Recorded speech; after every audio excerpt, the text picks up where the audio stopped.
ଏହି ରାକ୍ଷୀ ପୂର୍ଣ୍ଣିମାରେ ସୁଭଦ୍ରା ହିତାଧିକାରୀମାନଙ୍କୁ ରାଜ୍ୟ ସରକାରଙ୍କ ତରଫରୁ 5,000 ଟଙ୍କା ମିଳିବା ପାଇଁ ଯାଉଛି। ଯେଉଁ ହିତାଧିକାରୀମାନେ ଲଗାତାର ଭାବେ କିସ୍ତି ଟଙ୍କା ପାଇ ଆସୁଛନ୍ତି କିମ୍ବା ଯେଉଁ ହିତାଧିକାରୀମାନେ ନୂଆ କରି ଆବେଦନ କରିଛନ୍ତି, ଅପେକ୍ଷା କରିଛନ୍ତି ସୁଭଦ୍ରା ଯୋଜନାର କିସ୍ତି ଟଙ୍କାକୁ, ସେହି ହିତାଧିକାରୀମାନଙ୍କ ପାଇଁ ଗୁରୁତ୍ୱପୂର୍ଣ୍ଣ ଭିଡ଼ିଓଟି ରହିବ। ତ ଯେଉଁ ହିତାଧିକାରୀମାନେ 20,000 ଟଙ୍କା ପାଇସାରିଛନ୍ତି, ଯେଉଁ ହିତାଧିକାରୀମାନେ ତାଙ୍କର ବାକି କିସ୍ତି ଟଙ୍କା ପାଇବା ପାଇଁ ଯାଉଛନ୍ତି, କେଉଁମାନେ 2ଟା କିସ୍ତି ପାଇଛନ୍ତି ସେମାନଙ୍କର କିସ୍ତି ଟଙ୍କା ଆଉ ମିଳିନାହିଁ, ଆଉ କିଛି ଏମିତି ରହିଛନ୍ତି ସେମାନେ ଆଦୌ କିସ୍ତି ଟଙ୍କା ପାଇନାହାନ୍ତି। ତ ଯେଉଁମାନେ ନୂଆ କରି ଆବେଦନ କରିଛନ୍ତି ସେମାନଙ୍କୁ 5,000 ଟଙ୍କା ଏଥିରେ ମିଳିବା ପାଇଁ ଯାଉଛି।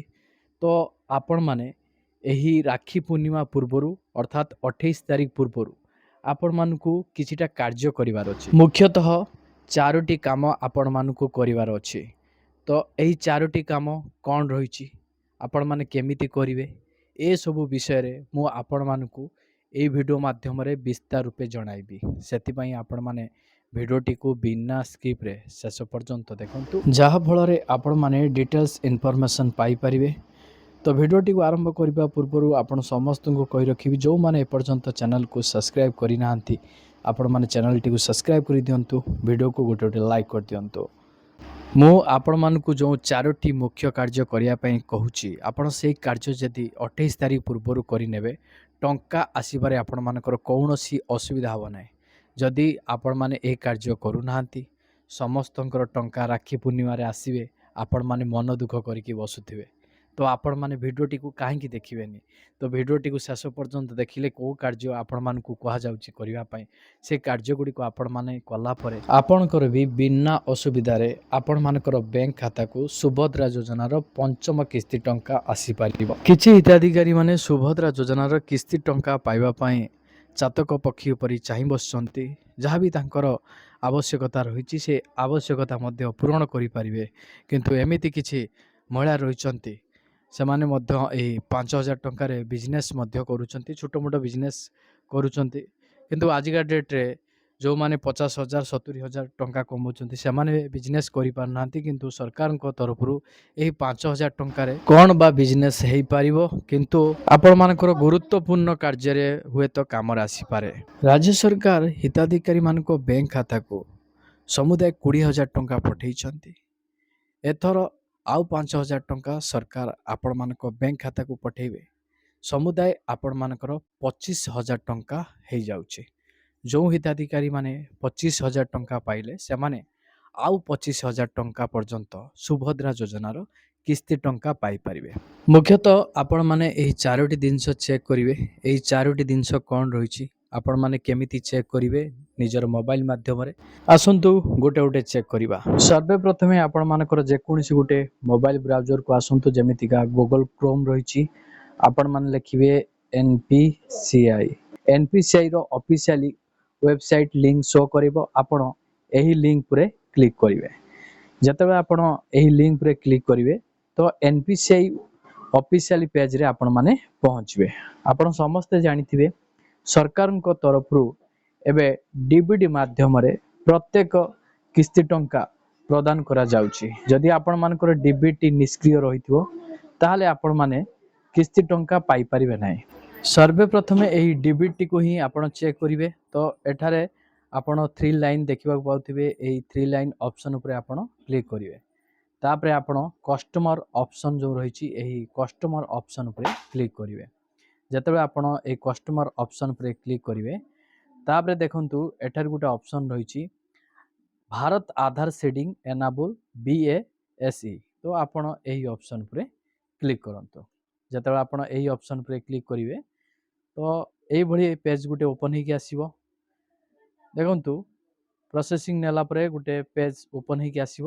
ଏହି ପେଜ୍ରେ ଆପଣ ଦେଖିବାକୁ ପାଉଥିବେ ଆଧାର ମ୍ୟାପ୍ଡ ଷ୍ଟାଟସ୍ ରହିଛି। ଏହି ଅପସନ୍ ଉପରେ ଆପଣ କ୍ଲିକ୍ କରି ଆପଣଙ୍କର ଆଧାର ନମ୍ବର ଦେବେ। ଦେଲା ପରେ ଆପଣମାନଙ୍କର କେଉଁ ବ୍ୟାଙ୍କରେ ଆଧାର କାର୍ଡ଼ ସହିତ DBT ସକ୍ରିୟ ରହିଛି ତ ସେଇଟା ଆପଣ ଜାଣିପାରିବେ। ଦ୍ୱିତୀୟରେ ଆପଣଙ୍କ ବ୍ୟାଙ୍କ ଆକାଉଣ୍ଟରେ EKYC ଅପଡେଟ୍ ଅଛି କି ନାହିଁ ଆପଣମାନେ ବ୍ୟାଙ୍କକୁ ଯାଇ ଥରେ ଚେକ୍ କରିବେ। କାହିଁକି ନା ଏହି କାରଣ ପାଇଁ ଅନେକ ହିତାଧିକାରୀଙ୍କର କିସ୍ତି ଟଙ୍କା ମଧ୍ୟ ଅଟକି ଯାଏ। ସେମାନେ डिपोजिट कि विड्रॉल करें नहीं। तो से आपण मैंने यही कार्यटी को मध्य निहाती करवा गुरुत्वपूर्ण रही। आपण समस्ते जानिथिबे एबे ई-केवाईसी अपडेट करवा प्रत्येक योजना गुड़िकर गुरुत्वपूर्ण रही। आ जो अकाउंट माध्यम आपण सरकारी योजना गुड़िकर किस्ती टंका प्राप्त करुँच से अकाउंट रे आपण मानकर ई-केवाईसी अपडेट रही निहाती जरूरी। सबुठु गुरुत्वपूर्ण कथा है जे आपण बैंक अकाउंट रे जदि मोबाइल नंबर किंबा आपणकर जीमेल आईडी ऐड थिबो आपण मानकर ई-केवाईसी अपडेट मागिले तुरंत आपण मानकू मेसेज पड़ी आसीबो। तो जो मानकर मोबाइल ऐड अच्छी जीमेल ऐड अच्छी से माने तुरंत मेसेज पाइकी ई-केवाईसी को अपडेट करें। जदि आपण घरे बसिकी निजर मोबाइल माध्यम रे बैंक अकाउंट रो ई-केवाईसी अपडेट करने चाहूँगी ताहले आपण कमेंट सेक्शन में कमेंट करके जनइबे तो मु आपण मानकू वीडियो प्रोवाइड करदेवी।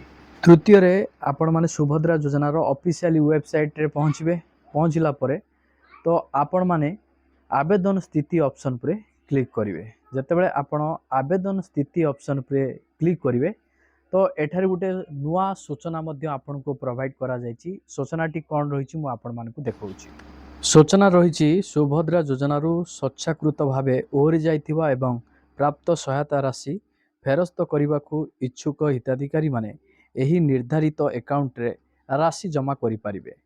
तो देखंतु जो हिताधिकारी माने ओपट आउट ऑप्शन पर क्लिक करी सुभद्रा योजनार ओहरी जाइथिले सेमाने सुभद्रार किस्ती टंका फेरिया पई चाहूचंती तो एही अकाउंट नंबर मध्य सरकार तरफ जारी करा जायछि। तार आईएफसी कोड मध्य आपण देखुचंती। जदि आपण फेरिया पई चाहूचंती ताहाले आपण एही अकाउंट माध्यम रे टंकाटी को फेरस्त करि परिबे। तापरे आपण माने ओके ऑप्शन पर क्लिक करिवे। ओके ऑप्शन क्लिक कला परे नागरिक लॉगिन आसिला तो आपण माने आधार नंबर देबे।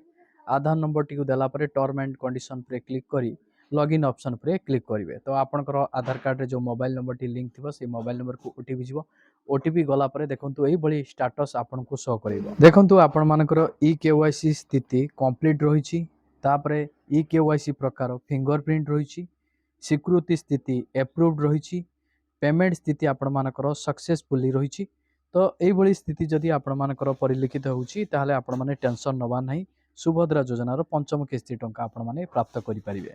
तापरे देखंतु सुभद्रा योजना को नहीं किछि हिताधिकारी मोबाइल को यही बड़ी एसएमएस मध्य आसीछि जोटा कि रही सीबीडीसी रे पंजीकृत होई परवर्ती सुभद्रा किस्ती डिजिटली पांतु एसबीआई। तो एसबीआई बैंक तरफ केवल आसी नहीं तो आपण मानकर बैंक ऑफ इंडिया तो पंजाब नेशनल बैंक ये सब विभिन्न प्रकार बैंक रु मध्य यही बड़ी एसएमएस आसुछि। तो आपण जेमितिका गूगल पे फोन पे चलाउचंती सेही बड़ी सिस्टम मध्य बैंक गुड़िक मध्य करिवा पई जाउचंती। आपण माने सीबीडीसी पंजीकृत करंतु बा न करंतु आपनकु सुभद्रा योजनार किस्ती टंका मिलिबो।